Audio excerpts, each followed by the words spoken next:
Isang mapagpalang araw ang bati ng vlogger sa kanilang mga manood. Agad niyang nilahad ang mainit na issue. Pinag-uusapan umano na kakasuhan daw si Kalinga Prab ng DSWD dahil sa mga love team na kanyang binubuo na kinabibilangan nina Beyonce at Edu. Ayon sa kanya, marami daw ang nangangamba at nag-aalala sa mga pangyayaring ito, partikular na sina Beyonce at Edu. Bago lumalim sa usapan, nagbigay muna siya ng paalala sa mga manood na tapusin muna ang buong video bago magbigay ng komento para maging patas at may sapat na batayan ng kanilang opinyon. Nagpaalala din siya na suportahan sina Kuya Val at Kalinga Prab sa kanilang misyon ng pagtulong at pagpapasaya sa mga nangangailangan. Pagkatapos nito, nagbigay siya ng opinyon tungkol sa grupo ng EDC kung saan kabilang si Beyonce at Edu. Inilabas niya ang paghanga sa mga kasapi ng EDC na aniya ay may mabuting hangarin at marunong magpahalaga sa mga biyayang natatanggap. Inilahad niya na ang mga sponsor ay hindi nagsisisi sa kanilang suporta dahil nakikita nila na pupunta sa mabuti ang kanilang tulong. Pinuri niya ang pagsusumikap ng grupo at ang pagbabahagi ng biyaya sa iba. Ayon sa kanya, nararapat lamang na patuloy na suportahan ng EDC dahil bukod sa nakapagpasaya ito sa mga manood, malaki rin ang naitutulong nito sa mga nangangailangan.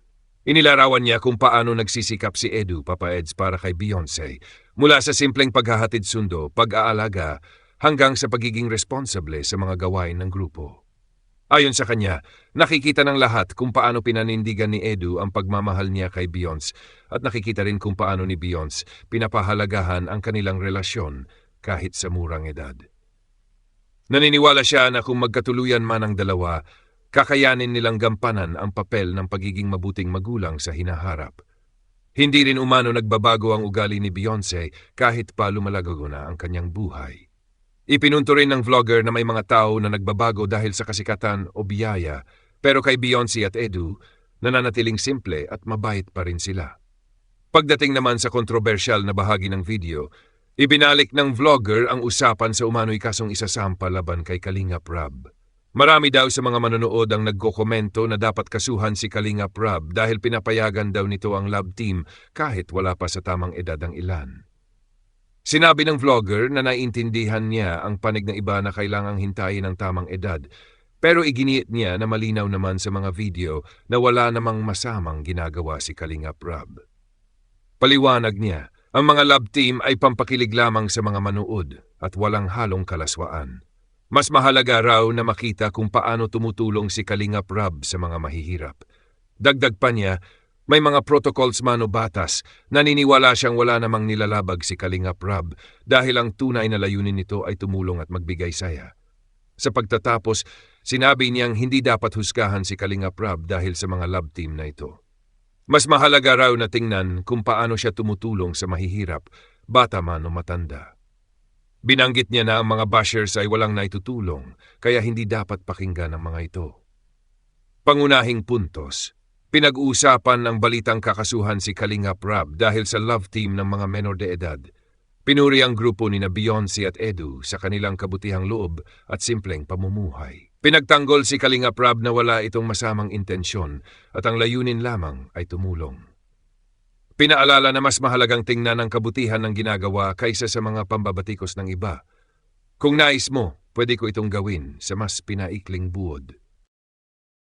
Ang video ay isang reaction vlog na tumatalakay sa mga isyung kinakaharap ng Kalingap community, partikular na kay Kalinga Prab, Beyonce at Edu tungkol sa usaping love team at pag-involve ng DSWD. Mga pangunahing punto. 1. Pasimula ng video. Nagbigay ng pagbati ang vlogger sa mga manood at nagpahayag ng suporta kay Kuya Bal at Kalinga Prab sa kanilang pagtulong sa mahihirap. Hinihikayat ang viewers na tapusin muna ang video bago magkomento. 2. Issue ng kaso sa DSWD kay Kalinga Prab. Lumalabas na may mga bulong-bulungan na posibleng kasuhan si Kalinga Prab ng DSWD dahil sa mga love team na umano'y menor de edad pa. Pinunto ng vlogger na ayon sa ilan, labag ito dahil hindi pa 18 years old ang mga inilalab team.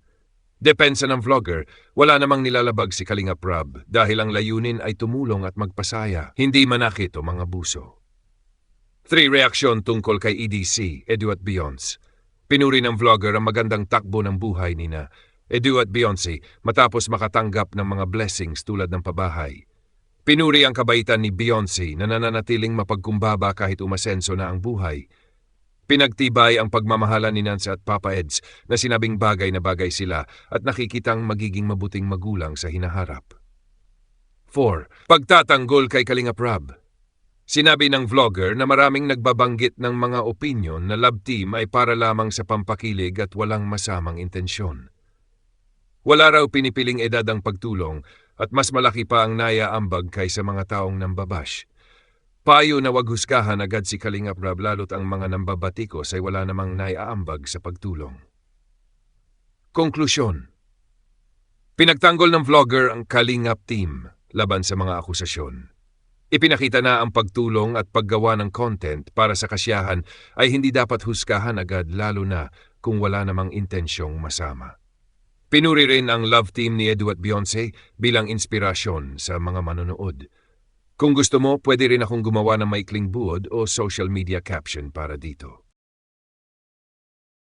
Ang video ay tumatalakay sa issue ng posibleng kaso laban kay Kalingap Rob na umano'y isinampa o ipinanukala ng DSWD dahil sa pagkakaroon ng mga love team na hindi pa raw nasa tamang edad. May mga nagsasabi na ito ay paglabag, pero ipinagtatanggol siya ng host na nagsasabing wala namang masamang intensyon si Kalingap Rob at layunin lamang nito ay makatulong at magbigay kasiyahan. Sa kabilang banda, binigyang puri rin sa video ang grupo ng ADC, Edu at Beyonce, kung saan pinupuri ang kanilang pagiging mabuting halimbawa na kahit dumami na ang biyaya at oportunidad gaya ng pabahay, ay nananatili pa rin silang mapagpakumbaba. Pinupuri rin ang love team nina Papa Eds at Beyonce. Sinasabing tunay ang pagmamahalan at responsibilidad nila kung sakaling mauwi sa pagiging pamilya. Pangunahing mensahe ng video ay huwag agad humusga. Suportahan ang mga tumutulong tulad nina Kalingap Rob, Kuya Bal at ang EDC Group. Kahit may batikos, ipinapakita raw ng mga ito na higit pa sa pa-cute love team, mas mahalaga ang pagtulong sa nangangailangan. Kung gusto mo ng mas pinaikli o detalyado pang buod, sabihin mo lang.